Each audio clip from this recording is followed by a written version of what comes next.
Transaction signing, philosopher's stone, enigma with the hex diamonds. 55-55, I'm on timing, delayed gratifications, my crypto diet. PulseChain and PulseX, the new science. As above, so below, the future's brightest. Everything he touches gold, they call that Midas.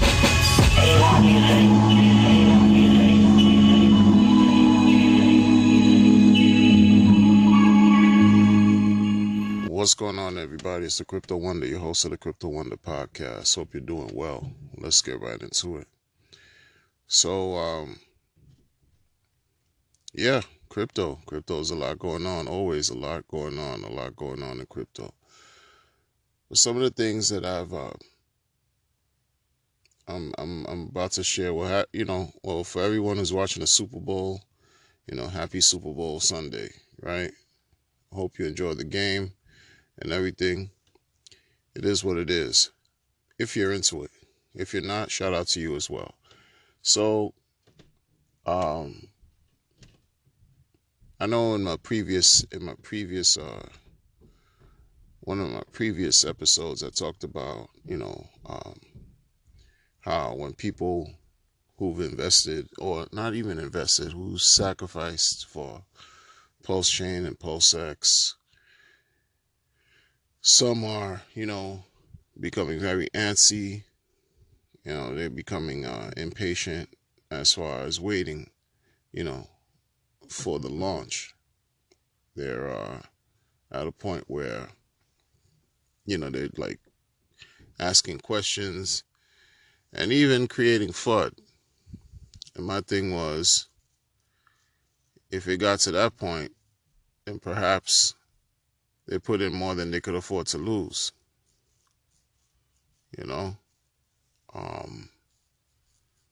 Because a sacrifice, that's just treated like that. Like, all right, you did what you did, you'll never get it back. That's it. And move on with life. But for many, it's very, very, very difficult to do that. It's truly a grind. It is. But then I started to think about something else. Richard Hart said something that was very, that had me thinking a while ago in one of his streams, a while ago. He said, be careful what you own, because what you own can end up owning you.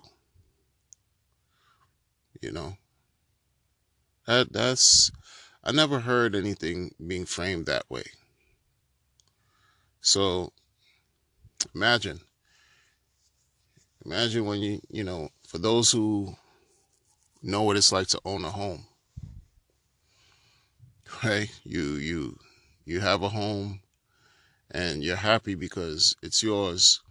Well, unless you're paying, if you're paying a mortgage, it really belongs to the bank until you pay it off. And still, even after that, you still have to pay taxes. So is the home ever really yours? That's a topic for another discussion, another day. But the point is, when you have these properties, you have a property, you have a home, you have to take care of it, or else it will not take care of you. So it sort of makes sense. When you own something, be careful what you own, because what you own can end up owning you. It makes sense. All of a sudden you have these incidentals that come up that you didn't plan for, that have to be addressed. Roof needs to be repaired. You got some plumbing issues, right? Sewage issues, gas, right? You need to, replace this so that you could,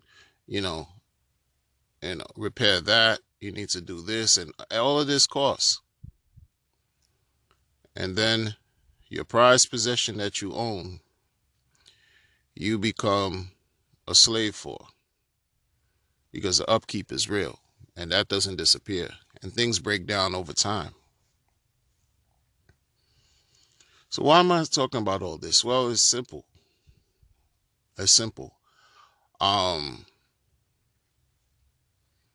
We think about money. We think about the value the faith that we transfer onto this physical piece of paper that we call money, that we actually, in most cases, treat as if it's more important than we are. I mean, that's what happens. That's what's been happening for so long. Whether we want to admit it or not, that's what's been happening. And that that level of well, that reality is caused a great deal of problems for us. It's caused a multitude of problems for us. That's why when I look at crypto, I can't really treat crypto like it's more important than I am. I use crypto as a tool, and I think it's important to use it as a tool. That's what I do. That's what I choose to do. I'm not saying that you should do that, right? I'm not trying to convince you to do that. I'm saying this is what I do, because ultimately, if I don't care for me, then how could I care for anything else or anyone else? If you as a person do not see yourself as worthy, if you as a person do not value yourself, if you do not believe that you are deserving of everything great that life has to offer, then you will forever be a slave to chase that dollar bill. That's how I see it. That's how I see it. There was for those who don't know, there's a famous mobster who later in his life became known as like sort of like an American financial person, a mobster who was known as Myers Lansky, right? He was of Jewish descent, and he made his bones. He made his bones in the world of organized crime. So much so that he's been, towards the later part of his life, he's been recognized. It's like he transcended from being a known mobster in organized crime world, or underworld, overworld, whatever you want to call it, and has become known to be, in his later years, like what they call a financier, an American financier, right? So it's kind of like he transcended from one perspective of life to another, perhaps a higher perspective or position. And he has a quote, or many. One of his quotes was, if you lose money, don't look. I'm paraphrasing because this is like verbatim. Like, I'm not going to quote verbatim. Don't quote me on this. But you could do the research on your own and find out. He says, when a person loses money, they lose nothing. When you lose your health, you lose something. And when you lose your character, you lose everything. I thought that was quite profound, right? Because this was a person who, in the eyes of many, deemed was very rich and wealthy and super successful. But he regarded money as nothing, and character to be everything. Character is not something you can buy. Character is not something a person can invest in to have. It goes back to yourself. It goes back to developing your higher self. Because when we chase money, we're operating from a framework of a lower self because we're trying to satisfy certain obligations and even certain cravings and hunger pains that we have, literally, to sort of satiate our proverbial palates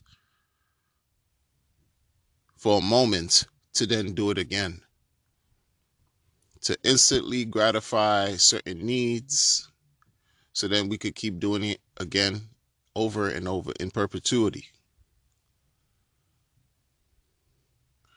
When we understand our position, who we are, like who we truly are, you have to really take the time, take the precious time available to understand who you truly are in life, in this world, so that you can see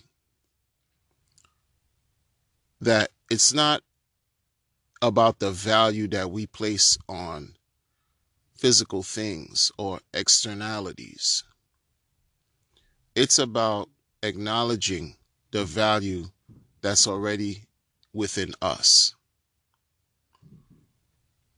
the greatness that's within us.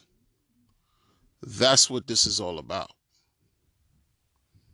This is about acknowledging and knowing that if you should you fall on hard times and have no finances whatsoever, that you are still the most valuable entity that you have in your life, with or without money.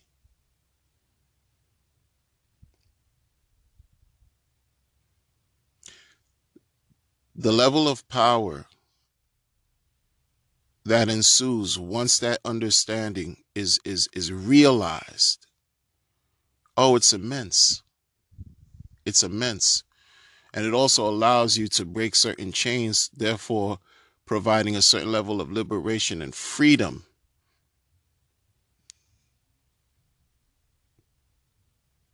Within your mentality, within your mental psyche, so that you know nothing regarding this US dollar is worth more than you. It doesn't matter how much it is.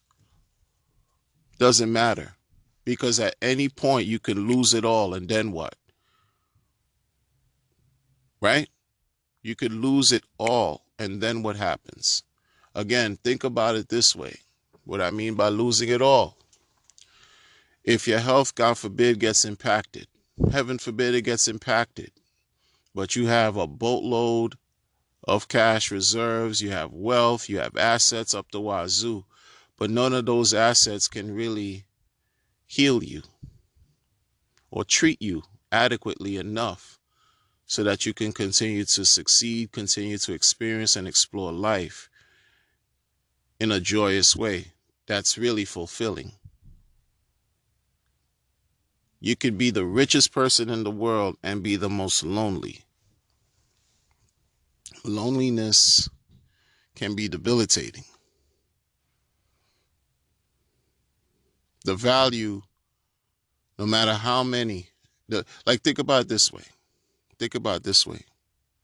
You're the biggest, you're the greatest. Once you see and understand that you are the greatest gift in your life, I understand those of us who have families, those of us who have children, we see things differently. We see our children, right, as our wealth. We see our children as the apples of our eyes, and they're great. We even see them as the greatest gifts that we could ever have. I get that. But if you are not one with yourself, how could you be one or present and loving towards others? If you do not care about yourself enough to see that you are everything, how could you be everything for other people, right?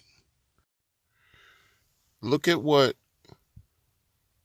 the founder of Hex.com has done. Hex token, Richard Hart. Look at what he's done. Like, think about it. This man retired in his early 20s, retired from slaving, even though he owned his business. But think about what he said. Be careful what you own, because what you own may end up owning you. So he retired. He described himself as being a serial entrepreneur, a man who worked for himself and employed many people during his life, and got to a point where I guess he reached a certain understanding and saw it fit to retire.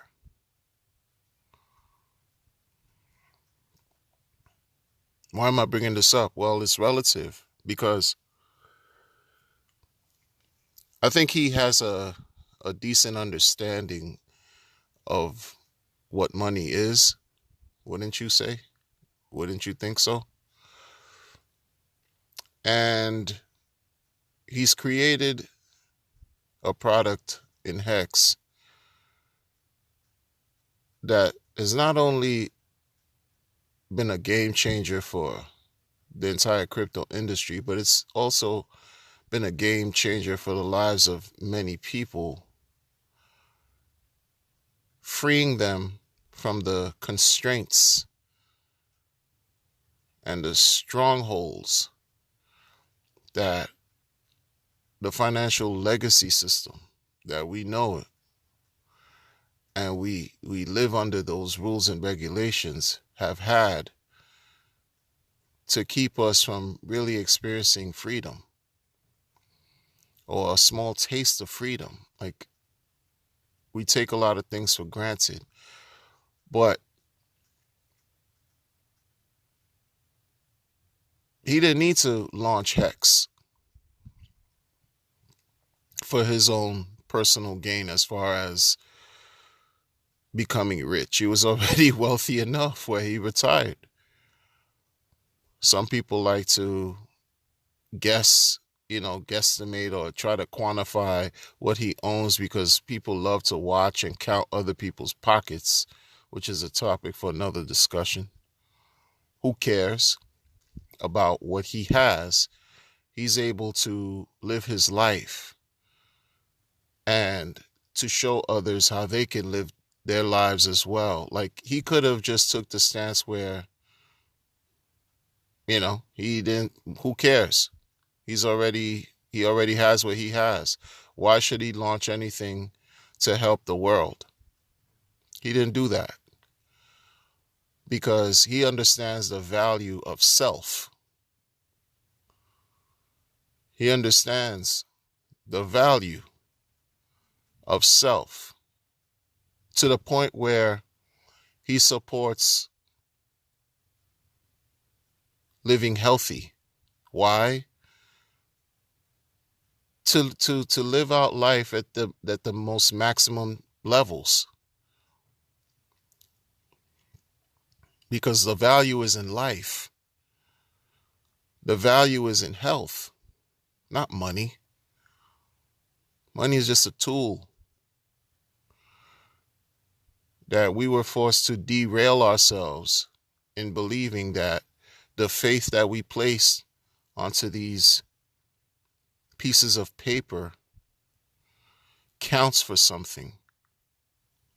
We were forced in our programming to believe this.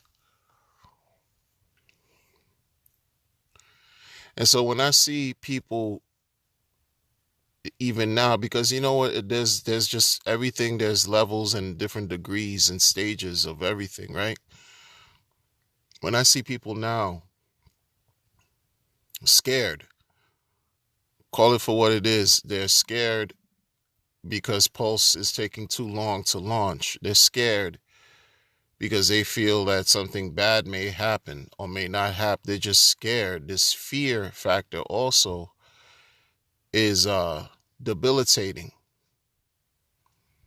And it causes people to question everything and to doubt and to not believe that you already have all that you need. As long as you have you, everything is possible. Everything and anything is possible. And he's showing that by virtue of example through Hex. One human being who's created something and invented a product that has helped the lives of many and has offered certain tools or keys to use to improve the quality of life of many people too, you know? He's offered the information for free. For free. No value. His famous self-help information, Sci-Vive. It's free. Here. Take what you want out of it. Don't take what you want out of it. Whatever. It's available for free. Gratis. No value. No expectation of profit for the work of others. Because you are already profitable.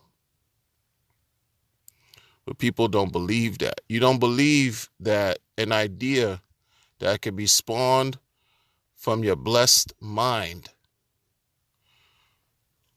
can create value untold, levels untold and unimaginable. You don't believe that you can do this. He's shown that, and many people like him have shown that in their own way, respective manners and ways.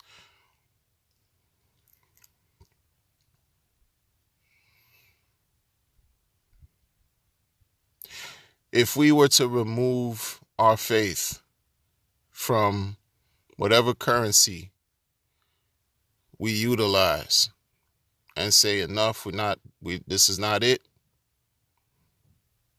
it's rendered useless.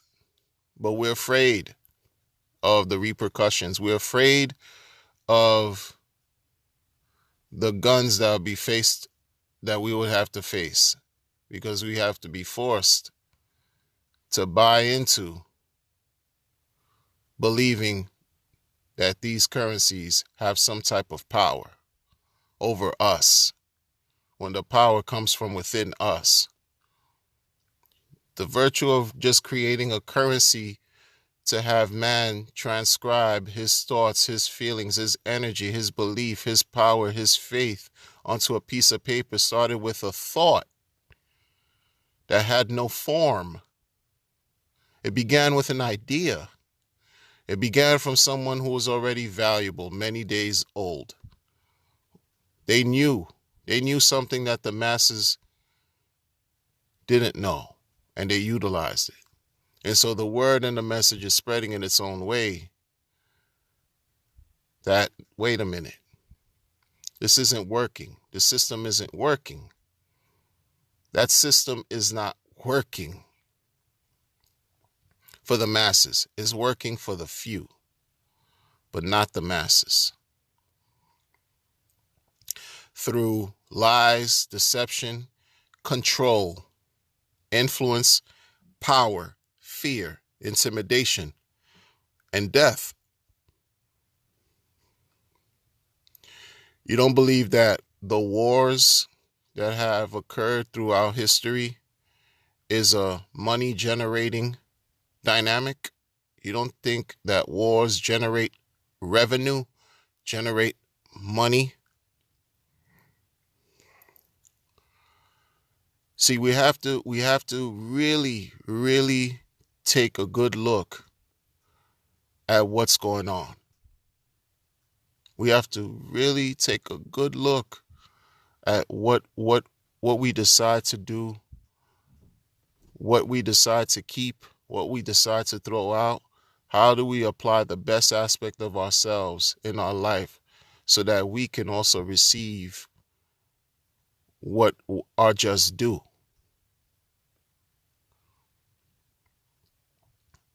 Hex has presented a situation, an opportunity for people to address their financial needs.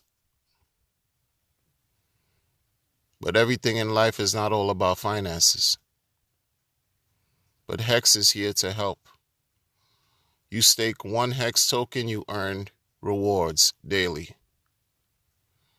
It may not be the same amount as if you had a T-share, but the system is designed to earn. Once you stake, you can earn. And imagine, on Ethereum, who's gonna stake 1 Hex token on Ethereum today? That's quote unquote financial suicide. You might be able to have a different experience once PulseChain launches, though. And that can work on our behalf without us having to worry about sacrificing ourselves to earn. You let the technology work for us while we address more important things.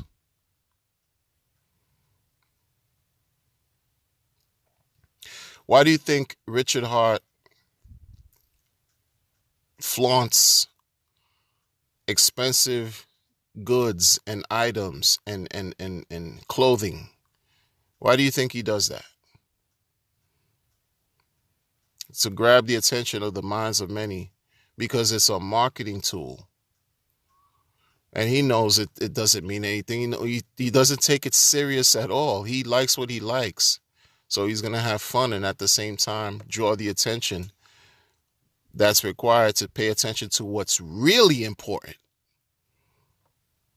But people are too afraid and unwilling, perhaps, to dig deeper. All you're going to see is a colorful Louis bag, right? And just be stuck at the Louis bag. You're not going to look at how this man has created and invented a product that could provide daily yield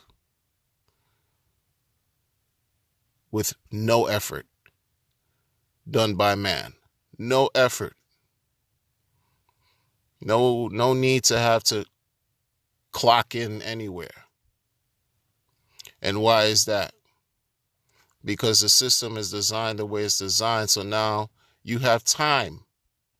Not only are you monetizing time to work on your behalf, but you're also allowing this time that's so precious that some people don't even think it exists. But that's a topic for another discussion. You're allowing time. You're allowing yourself to utilize time because it's precious into improving yourselves, developing greater character, which is priceless. Building character, priceless. Taking care of yourself and your loved ones, priceless.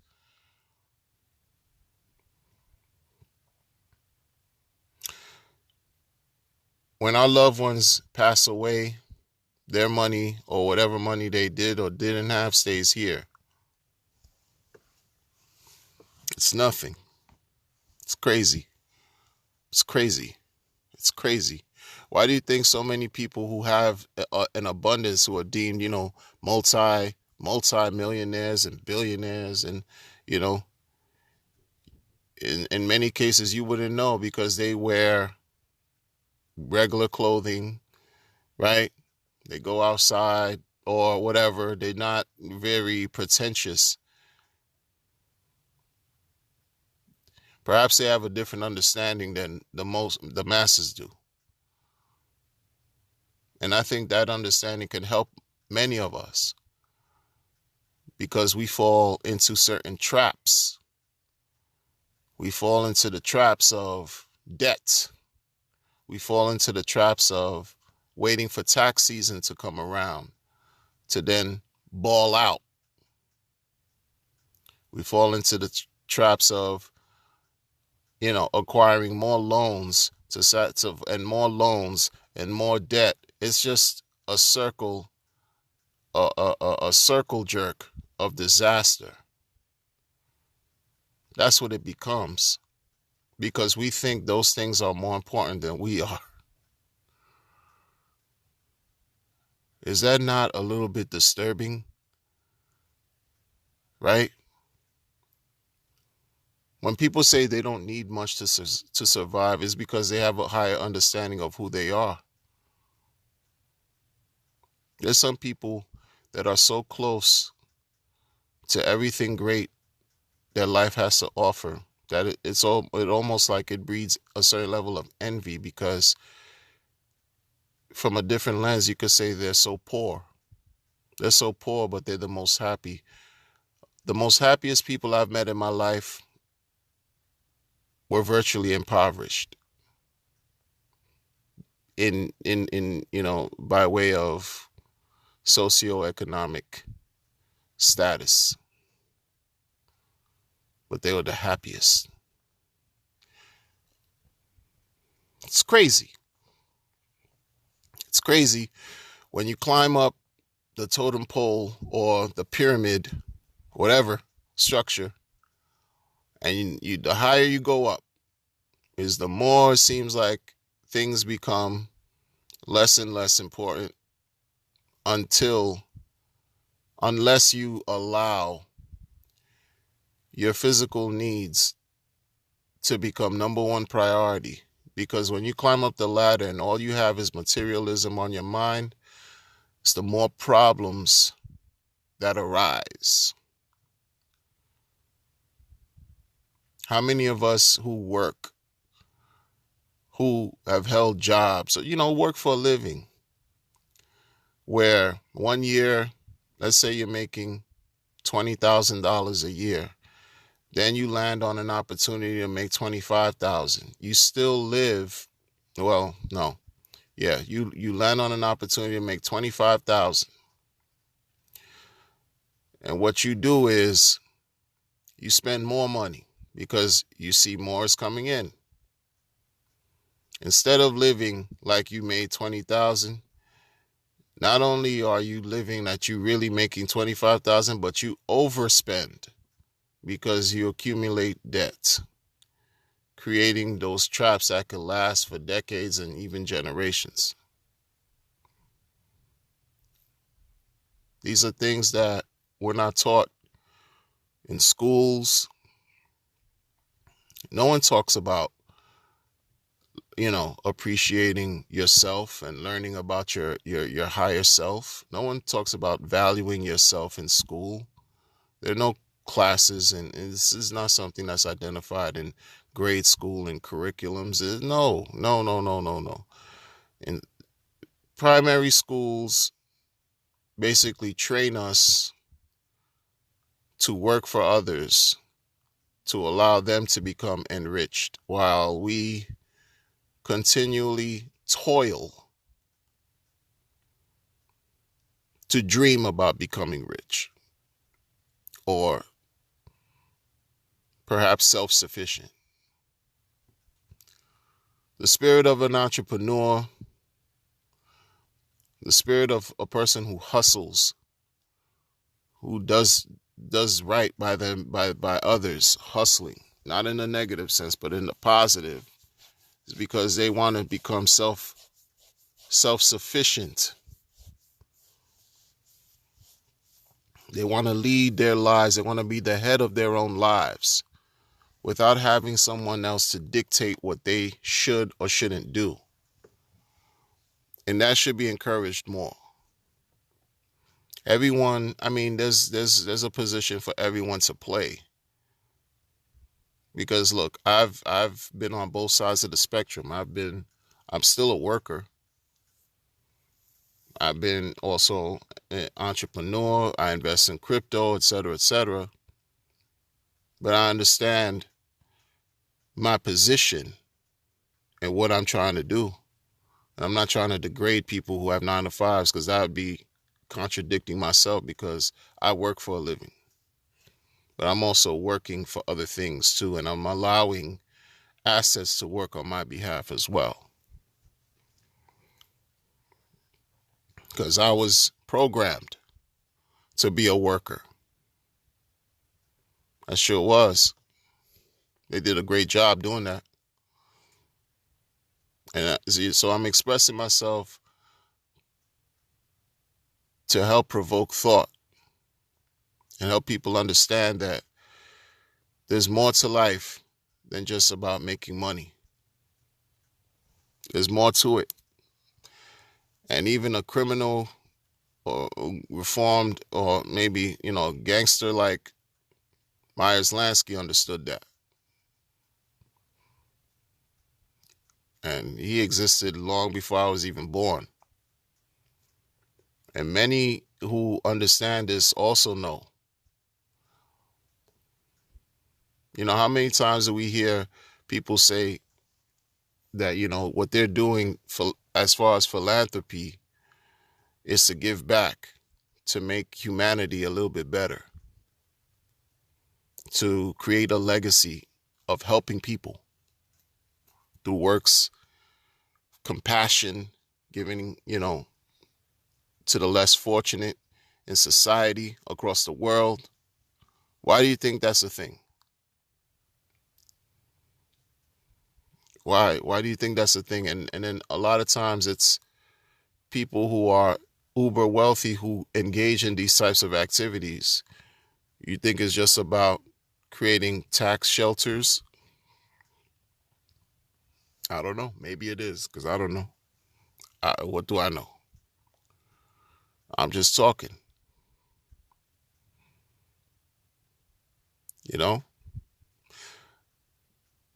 A lot of times when we become ill, life seems to be a lot more simpler. Right? When certain hardships strike us and we become ill and it impairs our ability to do things. Let me tell you, life becomes so much simpler, and the things that we did place value on become valueless.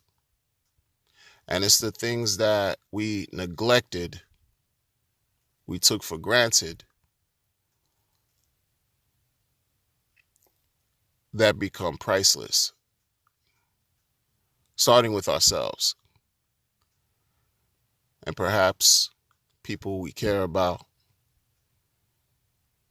different noble activities or things that we should have done that we neglected and we didn't place any real importance on because we were too driven to focus on making money.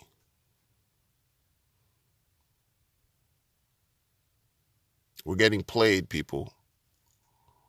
We're getting played. We're getting played.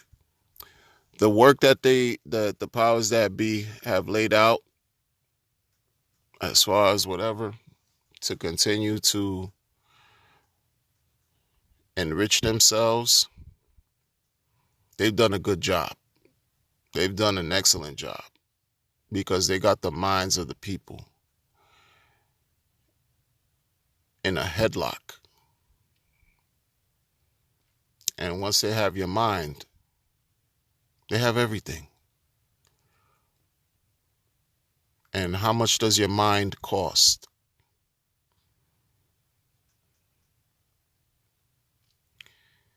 So that's it, people. I look forward to speaking with you all again. And as always, I hope this episode found you well. And I'll catch you on the next one. Take care.